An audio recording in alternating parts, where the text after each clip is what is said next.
ஐயா, கொசு ஒழிக்காம நாட்டில் பரவிட்டு இருக்க டெங்கு மலேரியாவெல்லாம் ஒழிக்க முடியாதுன்னு சுகாதாரத்துறையில் அரசுக்கு அறிக்கை தாக்கல் பண்ணியிருக்காங்க. இதை பற்றி நீங்கள் தான் அசம்பிளியில் கொஞ்சம் பேசணும்.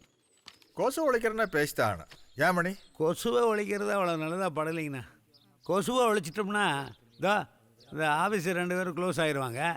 அப்புறம் இவங்க ஐடியாவை கேட்குற பாருங்க, நாம 2 பேரும் ஒழிஞ்சிடுவான். நீங்கள் 2 பேரும் உள்ளே போய் சாப்பிடுங்க, நான் மினிஸ்டர்கிட்ட பேசிவிட்டு உங்களை கூப்பிட்றேன். போங்க. வாங்க. ஆளுகளை பாரு, பணம் மேட்ரு இல்லைங்களா, அதுதான் கட் பண்ணிட்டேனுங்கண்ணா. ஓ வெரி குட் வெரி குட். இந்த கொசு மருந்து வியாபாரம் இருக்குங்களே, அது நம்ம ஸ்டேட்டில் மட்டும் 7000 கோடிக்கு மேலே வியாபாரம் ஆகுதுங்கண்ணா.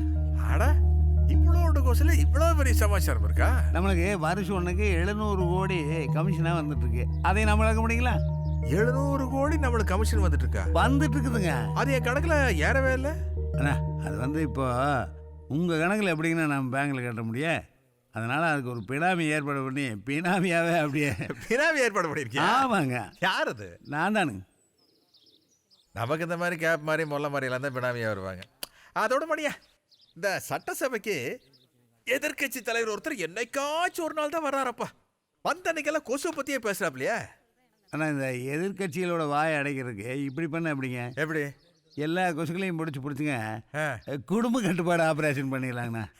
அப்படி பண்ணிட்டோம்னா இந்த மருத்துவக் கல்லூரி மாணவர்களுக்கெல்லாம் ஒரு வேலை வாய்ப்பு கொடுத்த மாதிரி இருக்குங்கண்ணா. அப்புறம் அவங்களுக்கு ஒரு அப்பாயின்மெண்ட் கொடுக்குறதுலையும் ஒரு மார்ஜின் வச்சு அதையும் ஆட்டை போட்டுடலாங்க. அதை நான் மந்திரியாக இருக்கிறனால என் கணக்கில் போடாமல் பினாமியாக இருக்கிற உன் கணக்கில் போட்டுக்குவேன். ஆனால் என்னங்கண்ணா